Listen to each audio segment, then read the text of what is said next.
बंशीधरं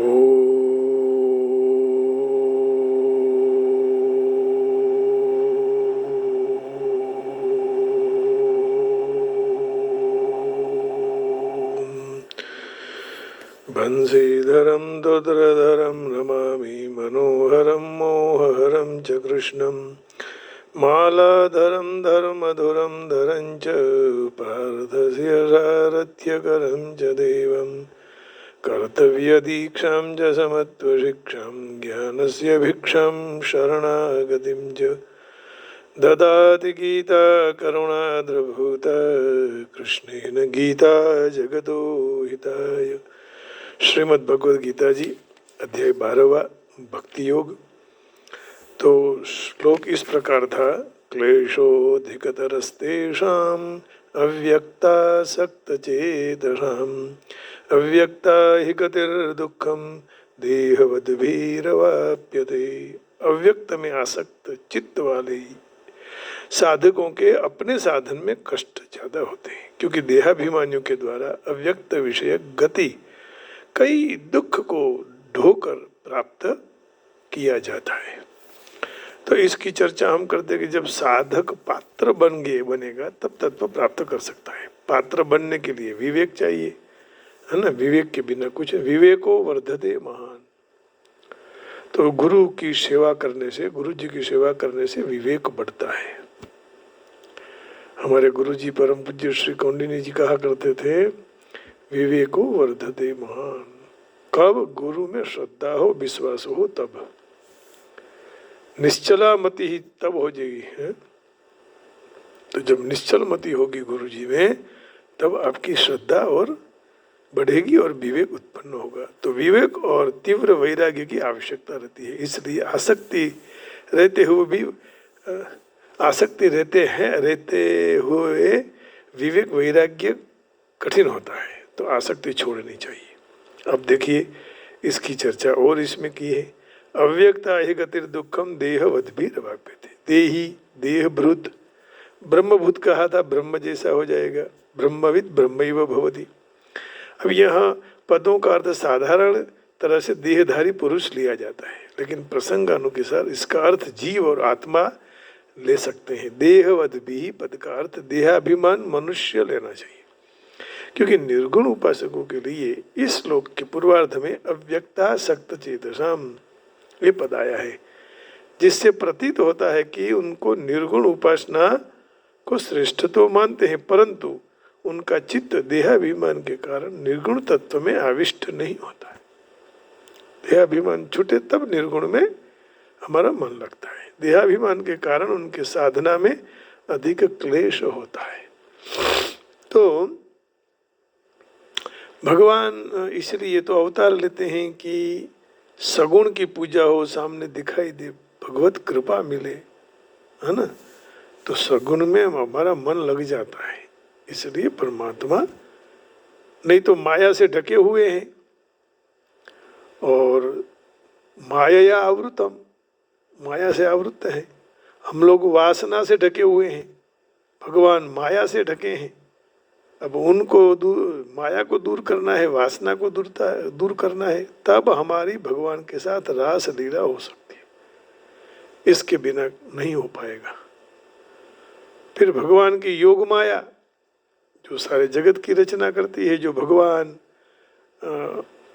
कृष्ण के जन्म के समय जहाँ वो जाके माया के रूप में जशोदा जी के घर में, नंद बाबा के घर में, फिर वहाँ से नंद बाबा लेके आए, तो वो योग माया है, वही जगदम्बा है।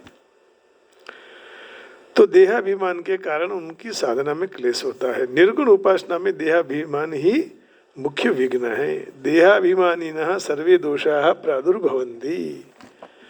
अब जो देह को अभिमान से ही सब सारे दुर्गुण उत्पन्न होते हैं, और यहाँ कहा है अव्यक्ता हि गतिर्दुःखम देहवद्भिः अवाप्यते।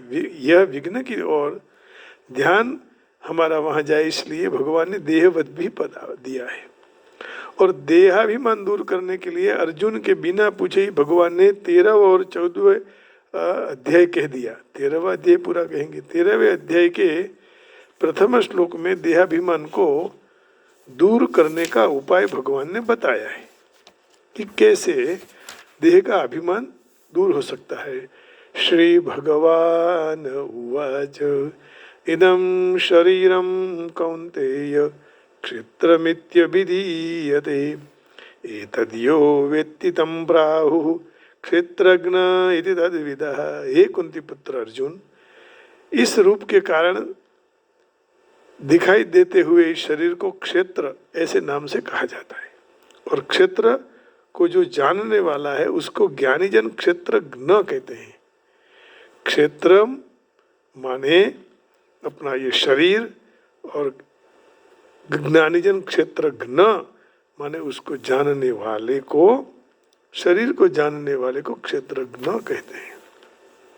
अब देखिए कि देहाभिमान दूर करने के लिए तो कहा है, ब्रह्म के निर्गुण निराकार स्वरूप की प्राप्ति को यहाँ अव्यक्ता गति ही कही गई है। साधारण मनुष्यों की स्थिति अव्यक्त अर्थात देह में होती है, इसलिए उनको अव्यक्त स्थित होने में कठिनाई का अनुभव होता है। जो साधक अपने देह वाला न माने तो उनकी अव्यक्त में सुगमता से शीघ्र पूर्वक स्थिति हो सकती है। अब देखिए परिशिष्ट में देखते हैं, निर्गुण उपासना में जो देह सहित देह बुद्धि है वह उपासक जीव है, और देह रहित विदेह है वह उपास्य ब्रह्म है। क्या बढ़िया बात की है। अब निर्गुण उपासना में देहाभिमान हो तो उसको उपासक जीव कहा जाएगा, लेकिन जब देह रहित विदेह, जैसे जनक जी महाराज थे ना, मिथिलायाम दह्यमानायाम नमाम दहति कश्चन, ये देह भाव मेरा भगवान का चल रहा है, तो उपासक जीव है और उपास्य ब्रह्म है। देहाभिमान है तो उपासक जीव है, और देहाभिमान रहित है तो उपास्य परमात्मा है, ब्रह्म है। तो देह के साथ संबंध बांधे हुए संबंध जीव ब्रह्म की एकता में विशेष बाधक होता है। इसलिए देहाभिमान के लिए निर्गुण उपासना में उपासना की सिद्धि कठिनता से देरी से मिलती है, कठिनता से और देरी से। परंतु सगुण उपासना में भगवान की विमुक्ता के बाधक है, देहाभिमान बाधक नहीं है। इसलिए सगुण उपासक संसार से विमुख होकर भगवान के सम्मुख हो जाते हैं, साधना को आश्रित न होकर भगवान के आश्रित हो जाते हैं। यहाँ देह शब्द भूम निंद प्रशंसासु नित्य योगे तिशाइने संसर्गे स्थिति विवक्षायाम भवंती मतुपापदयः। थोड़ी व्याकरण की चर्चा आती है क्योंकि इससे बहुत अच्छे अच्छे अर्थ उत्पन्न होते हैं। ये कारिका अनुसार संसर्ग अर्थ में तद अस्य अस्ति अस्मिनिति मतुप, ये सूत्र है। तद अस्य अस्ति अस्मिनिति मतुप। पाणिनि अष्टाध्यायी का 5वां अध्याय, 5वां अध्याय दूसरा पाद और 94वां सूत्र है। तो पाणिनि सूत्र से मतुप प्रत्यय किया गया है। देहवद भी पद का अर्थ है वे मनुष्य जिनका देह के साथ दृढ़ता पूर्वक संबंध जिन्होंने मान लिया है। 6ठे अध्याय के 27वें श्लोक में ब्रह्मभूत होते सुखपूर्वक ब्रह्म की प्राप्ति बताई, और यहाँ देहभूत होने के कारण दुख पूर्वक ब्रह्म की प्राप्ति दिखाई गई है। अब दोनों में ब्रह्म की प्राप्ति तो होती है, लेकिन ब्रह्म की प्राप्ति सुख से प्राप्त करनी है तो देहाभिमान छोड़ना पड़ेगा। जैसे 6ठे अध्याय के 27वें श्लोक में हम देख लेते हैं कि भगवान क्या कहना चाहते हैं, है ना। ब्रह्मभूत भवति, कैसे ब्रह्मभूत हो जाएगा? तो प्रशांत मनसम येनम योगिनम सुखमुत्तमम उपैति शांतरजसम ब्रह्मभूतमकल्मषम्। प्रशांत मनसम येनम योगिनम सुखमुत्तमम उपैते शांतरजसम ब्रह्मभूतमकल्मषम्। जो निष्पाप हैं और जिनका रजोगुण शांत हो चुका है और जिनका मन सम्यक तरह से शांत निर्मल हो गया है, ऐसे ब्रह्म रूप बने हुए योगी को निश्चित रूप से उत्तम सात्विक सुख प्राप्त होता है ना। तो बहुत अच्छी व्याख्या की कि ब्रह्मभूत होते सुखपूर्वक ब्रह्म की प्राप्ति और देहभूत होने के कारण दुखपूर्वक ब्रह्म की प्राप्ति। तो यहाँ भगवान के आश्रित होने का कहा है, इसलिए भगवान कृपा करके उनका तुरंत उद्धार कर देते हैं। गीता के 12वें अध्याय के 7वें श्लोक में भगवान ने ये कह दिया माने इसी अध्याय के 7वें श्लोक में, तेषामहं समुद्धर्ता मृत्यु संसार सागरात् भवामि न चिरात् पार्थ मय्यावेशित चेतसाम। हे पार्थ, मुझ में चित्त पिरोने वाले वे भक्तों का मैं सत्वर मृत्यु रूपी संसार सागर में से उद्धार करने वाला बन जाता हूँ। और 8वें अध्याय के 14वें श्लोक में सगुणोपासना की विलक्षणता बताई। 8वें अध्याय के 14वें श्लोक में, है ना, अनन्यचेतः सततं यो मां स्मरति नित्यशः तस्याहं सुलभः पार्थ नित्ययुक्तस्य योगिनः। हे प्रथापुत्र, अनन्य चित्त वाला जो मनुष्य मुझ परमेश्वर का नित्य निरंतर स्मरण करता है, तो वह नित्य निरंतर मुझ में जुड़े हुए योगी के लिए मैं सुलभ हूँ और सुलभता से प्राप्त हो जाता हूँ। अनन्य चेता सततम यो मां स्मरति नित्यशः तस्याहं सुलभ पार्थ नित्ययुक्तस्य योगिनः। सगुणोपासना में भक्त जगत को मिथ्या मानकर उनका त्याग करने पर भार नहीं रखता है, क्योंकि उनकी दृष्टि में जड़ चेतन सत असत सब कुछ भगवान ही है, भगवान के सिवा और कुछ भी नहीं है। सद सच्चा अर्जुन, है ना, सत भी परमात्मा है, असत भी परमात्मा है। जैसे जिस तपाम्यहमहं वर्षं निगृह्णामि सृजामि च अमृतं चैव मृत्युश्च सदसच्चाहम् अर्जुन। तपाम्यहम, हे अर्जुन, संसार के हित के लिए मैं ही सूर्य के रूप में तपता हूँ और मैं ही जल को ग्रहण करता हूँ और फिर उसी जल को मैं ही वर्षा के रूप में बारिश करता हूँ। और क्या कहूँ, अमृत और मृत्यु तथा सत असत भी मैं ही हूँ। इसलिए तो दिवेटिया कवि उन्होंने कहा ना कि मंगल मंदिर खोलो दयामय, मंगल मंदिर खोलो, આવ્યો છે શિશુ બાળ ઊભો, તમારે દ્વારે આ બાળક આવ્યો છે, મૃત્યુ એનું થઈ ગયું છે એને, અને આ મંગલ છે મૃत्यु। इसलिए भगवान कह रहे हैं मृत्यु भी मैं हूँ और जन्म भी मैं हूँ। लेकिन हम लोग गलती से जन्म के समय बहुत आनंद करते हैं और मृत्यु के समय बहुत दुखी हो जाते हैं, इसलिए भगवान से दूर हो जाते हैं। तो सगुण की उपासना ही समग्र की उपासना है। गीता जी में सगुण यही समग्र है। ब्रह्म, जीव, कर्म, अधिभूत, अधिदैव, अधियज्ञ, ये सब समग्र भगवान के अंतर्गत है। गीता जी के 7वें अध्याय के 29वां श्लोक देखेंगे, है ना, कि सब भगवान ही है, ये कैसे हो सकता है। जरा मरण मोक्षाय मामाश्रित्य यतन्ति ये ते ब्रह्म तद्विदुः कृष्णम अध्यात्मम कर्म चाखिलम। जरा और मरण में से छूटने के लिए जो भी मेरे शरण आ जाता है या आने के लिए प्रयत्न करता है, तो वह मनुष्य ब्रह्म को, समग्र अध्यात्म तेम और संपूर्ण कर्म को जान लेता है, मन फिर छूट जाता है। और ज्ञान पर अज्ञान ढका हुआ है, उस अज्ञान को मिटाना है। तो सगुण उपासना यही समग्र की उपासना है। और 30वां श्लोक में भी वही चर्चा की है।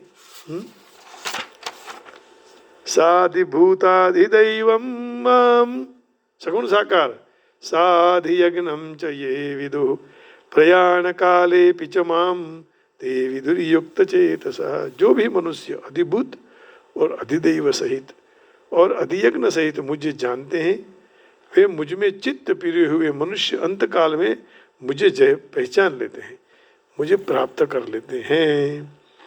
तो निर्गुण उपासना, ब्रह्म की उपासना समग्र भगवान के एक अंग की उपासना है, और सगुण उपासना स्वयं समग्र भगवान की उपासना है। बहुत अच्छा समझा दिया छोटे में।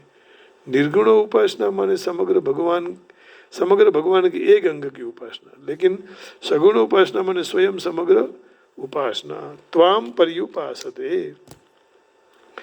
गीता के 12वें अध्याय के प्रथम श्लोक। ये तो हम लोग पढ़ लिए हैं, लेकिन एक बार उनका आवर्तन करेंगे। अर्जुन उवाच एवं सततयुक्ताये भक्तास्त्वां पर्युपासते ये चाप्यक्षरमव्यक्तं तेषां के योगवित्तमः। तो यहाँ पर्युपासते उपासना करते हैं जो भी भक्त इस पर 11 अध्याय के 55 के श्लोक मुजब निरंतर अपनी भक्ति में लीन रहकर भगवान की भक्ति में लीन रहकर स्वयं सगुण रूप की उपासना करता है, वह दूसरे भक्तों के केवल अविनाशी निर्गुण निराकार की उपासना करते हैं। दोनों प्रकार के उपासनाओं में उत्तम योग वेत्ता कौन है? माम ध्यायन्त उपासते। तो 6वें श्लोक में उसका जवाब दिया कि ये लोग उत्तम है। कौन ये लोग? ये तु सर्वाणि कर्माणि मयि संन्यस्य मत्पराः अनन्येनैव योगेन माम ध्यायन्त उपासते। परंतु जो भी संपूर्ण कर्मों को मुझ में अर्पण करके मेरे परायण होकर अनन्य योग संबंध से मेरा ही निरंतर चिंतन करते हैं, मेरी उपासना करते हैं, वही मुझे प्राप्त कर सकते हैं। कहने का भाव यही है। तो अंत में समग्र की प्राप्ति हो जाती है, चाहे वह समग्र भगवान की एक अंग उपासना करते हैं, लेकिन अंत में ते प्राप्नुवन्ति मामेव सर्वभूतहिते रताः। यहाँ 4थे श्लोक में आई ना यही बात। सन्नियम्येन्द्रियः ग्रामं सर्वत्र समबुद्धयः ते प्राप्नुवन्ति मामेव सर्वभूतहिते रताः।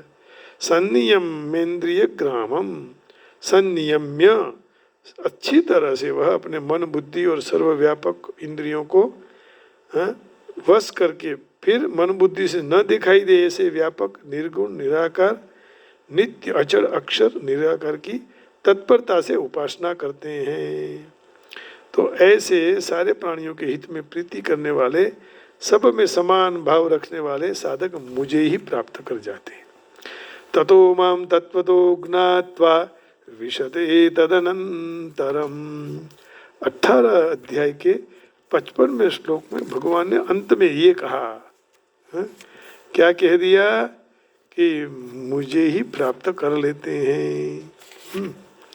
सर्वकर्माण्यपि सदा कुर्वाणो मद्व्यपाश्रयः मत्प्रसादात् अवाप्नोति शाश्वतं पदमव्ययम्। मेरे आश्रित हुआ भक्त हर हमेशा सारे कर्मों को करते होते हुए भी मेरी कृपा से शाश्वत अविनाशी परम पद को प्राप्त हो जाता है। सर्वकर्माण्यपि सदा कुर्वाणो मद्व्यपाश्रयः मत्प्रसादात् अवाप्नोति शाश्वतं पदमव्ययम्। तो इसलिए जिनको निर्गुण में प्रेम है वह निर्गुण की उपासना करे, परंतु वे निर्गुण का आग्रह रखकर सगुण का तिरस्कार करना नहीं चाहिए, क्योंकि अंत में निर्गुण से भी देरी से भगवत प्राप्ति तो हो जाती है, लेकिन उन लोगों को सगुण का तिरस्कार नहीं करना चाहिए। या तो सगुण की निंदा नहीं करनी चाहिए, तिरस्कार खंडन मंडन कुछ नहीं करना। निर्गुणोपासक के लिए अत्यंत फिर घातक हो जाएगा, उनकी साधना में सिद्धि बाधक है, क्योंकि अपरा प्रकृति भगवान की है, इसलिए उनकी निंदा करने से भगवान की निंदा हो जाती है, और गुणों का खंडन करने से गुणों की सत्ता आ जाती है।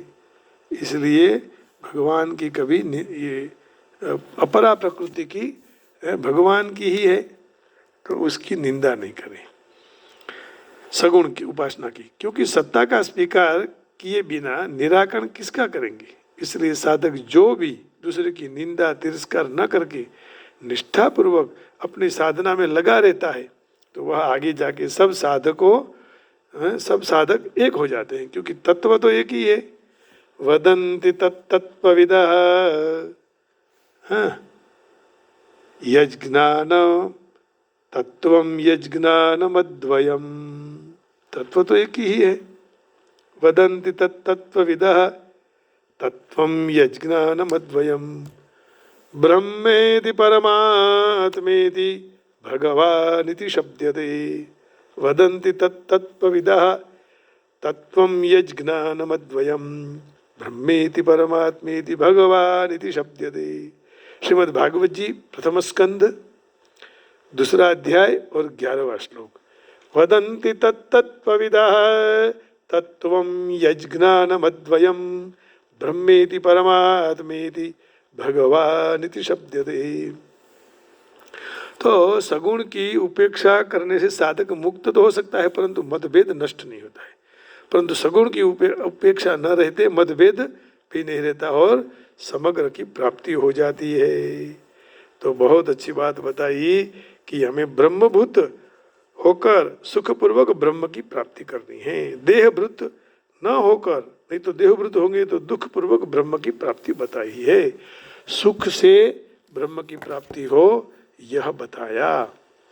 तो 5वें क्लेशोधिकतरस्तेषाम् अव्यक्ता शक्त चेतसाम अव्यक्ता ही गतिर दुखम देहवद्भिर्वाप्यते।